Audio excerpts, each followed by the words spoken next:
on RUTV, we bring attention to Redondo's homeless outreach program. Then we go and inspect problems regarding the power plant. And later we get a behind-the-scenes look at the upcoming play, The Crucible. It all starts right now on RUTV.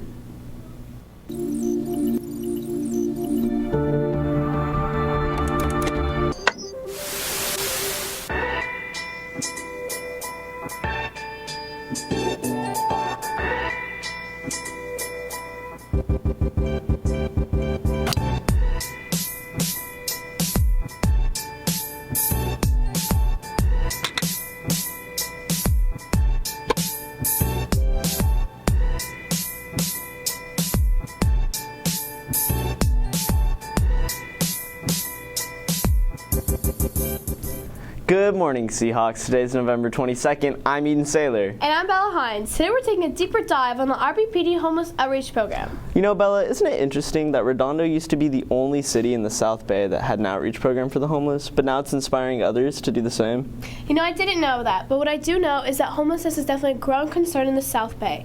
Let's go see Ona with more. Hi, I'm Jeff Mendence. I'm a police lieutenant here at Redondo Beach PD, and I've been a police officer for approximately 20 years.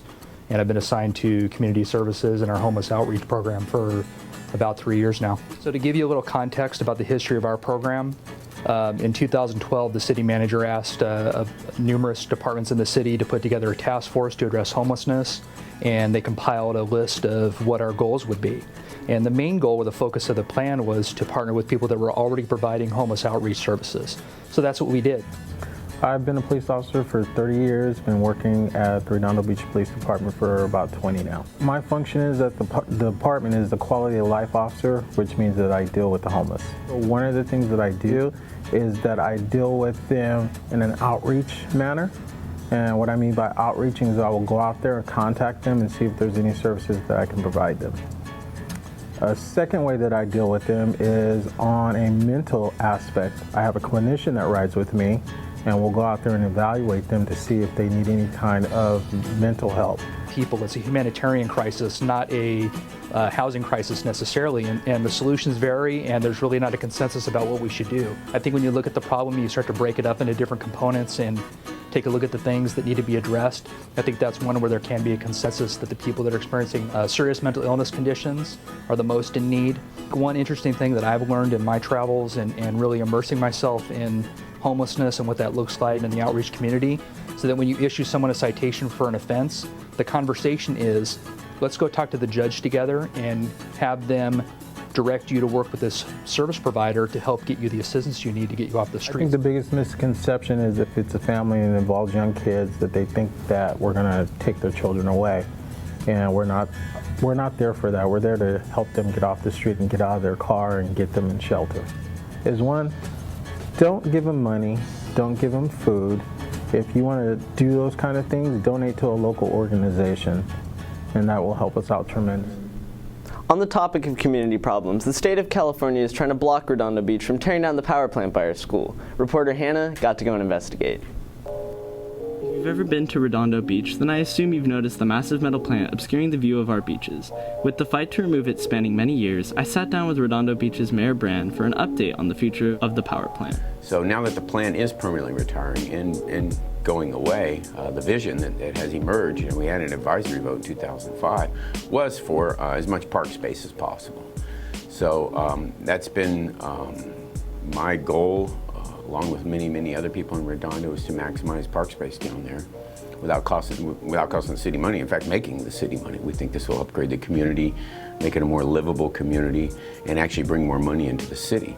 With such an ambitious plan to beautify our cities, residents worry how we'll pay for it and how it will help our community. Funding will come from a variety of sources. We're working with the county and the state, any federal funding we can get, philanthropic, to raise the money to buy half the plant. In the long run, this will help with our financial situation in the city, because property values around it will go up, lease rates will go up, hotel room rates will go up if you're next to a beautiful park versus yet another large development plan. The use of an industrial plant on our beaches worries many that it's affecting both our health and the environment. Yeah, environmental impacts are large, both what goes on with the marine environment and what affects us. So the reason the state is phasing out the use of the ocean to cool power plants is because of the damage it does to the marine environment. The other big effect are the health effects for the community, which to me are even more important, obviously.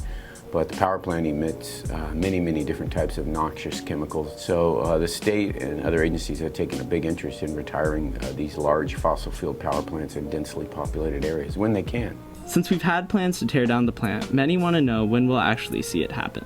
The original retirement date and the current retirement date is December 31st, 2020, which means all operations at the power plant will cease. The question becomes, what happens next, right? And we have a long way to go. You know, a lot of things are lined up and we've gotten some funding, but we still have a long way to go. And we know it's coming down. We've won that battle. Now the question is what goes there? And so that's what we're working on. Instead of just sitting back waiting for some development, we're trying to initiate so that we can get public uses down there instead of just yet another large development plan. Although the power plant does need to go, I'll be sad to see our beloved Whaling Wall torn down. It is a shame that it's going, but hopefully in the future they replace it with something even more magnificent. I agree. After hearing what's been going on in the South Bay, it's time to narrow our focus to our own school, specifically our athletes. Here's Christian Kaiki with sports.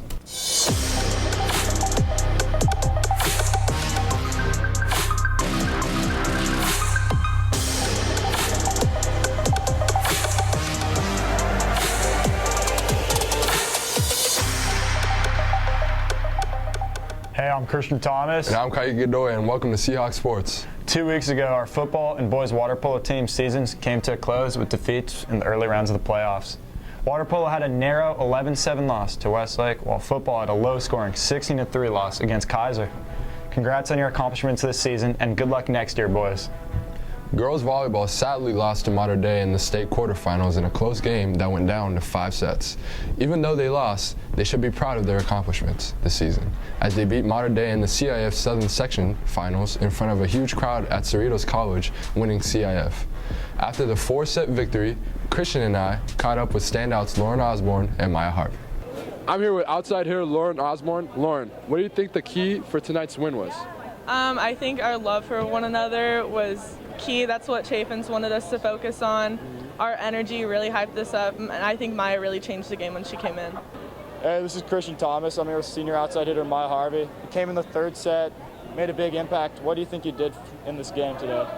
I think at that point, our energy was just kind of dying down because we kind of stepped off the pedal a little bit. So we just needed to change something up, and I feel like I helped spark us back into that kind of momentum.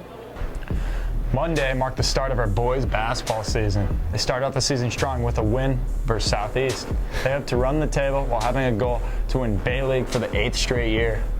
Congrats to girls cross country and Krzysztof Waligorski for making it to the CIF finals. Good luck this weekend. That's all for this week. We'll see you next month. Go Seahawks! See that? That's OG. First Even though we're well into fall, sometimes it's still hot enough to enjoy some ice cream. Recently, reporters Joanne and Alexis visited places where they can have a bite of that sweet frozen treat.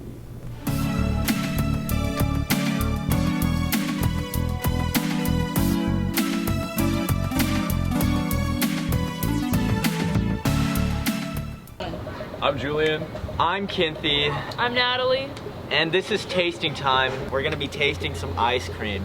So today we're at Delicious, which is pretty much rolled ice cream. It's a liquid form of ice cream, and then they roll it up into what you see right now. This is the Cookie Monster flavor, and that's what we're gonna be trying today. Pretty much tastes like normal ice cream. I actually think it's kind of chewier than normal ice cream. More chewy. I like it. It's really good. Like when they make it in front of your face. Plus I love Oreos, so this is really good. Now we're heading to the Llama to check out Frostbites.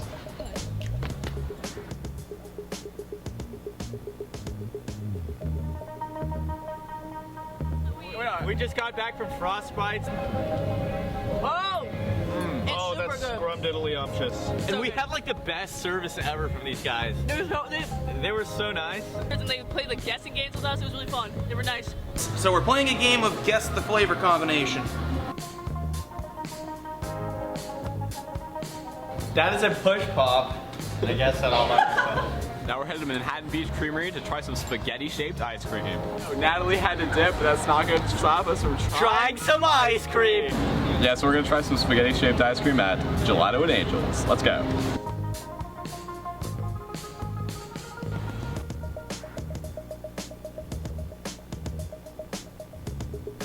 tastes just like gelato. It's actually so dank. The texture is unique. A perfect combination of strawberry and vanilla. Yeah, I definitely think the rolled ice cream is the most unique. It was really fun to watch them make it. Definitely satisfying. Amazing experience and product. Loved it. You know what time it is? It's tasting time. Back to you at the studio. Make sure you go check out those tasty treats, Seahawks. The RHS Drama Department is presenting their winter play, The Crucible, which depicts the Salem witch trials. Let's go see Casey and Vardui with more. Hi, I'm Casey Fernandez. And I'm Vardui Manasa, and today we're taking an inside look at the upcoming play, The Crucible. So let's go check it out. Yeah, let's go. Sounds good. Sounds good.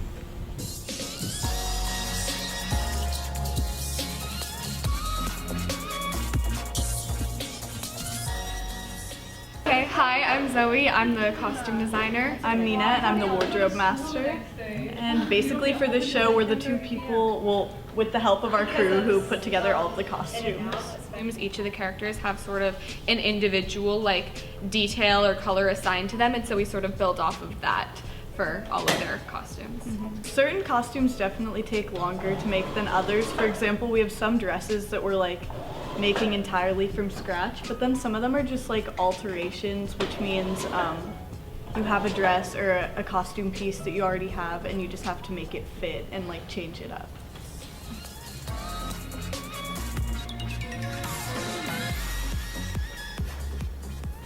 We are building 4 sets, 2 houses, 1 jail, and a courtroom. A typical set takes about 2 months, but we only work Monday, Tuesday, Wednesday, and Saturday. We gather a bunch of photos of ideas, and then we reference the photos, and then we work with Ms. Saab to create a big idea of what we want. The courtroom is the hardest because it's the tallest, so we have to get them on really high ladders and lifts.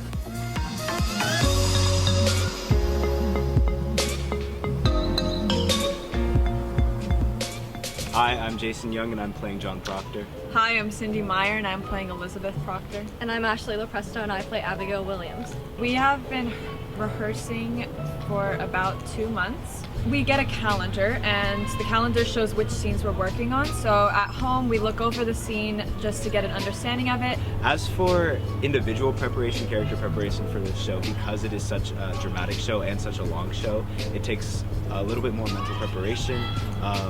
And you have to kind of get in the zone and find your lines, find your motives, your objectives, what you're trying to get across to your scene partner or to the people in general. People should come to this show because it's a very well-known show, it's a very well-known piece, and I know some of the kids here, we read it in our English classes, so if you have ever wanted to see it in a live stage adaptation, I would definitely encourage you to come see it.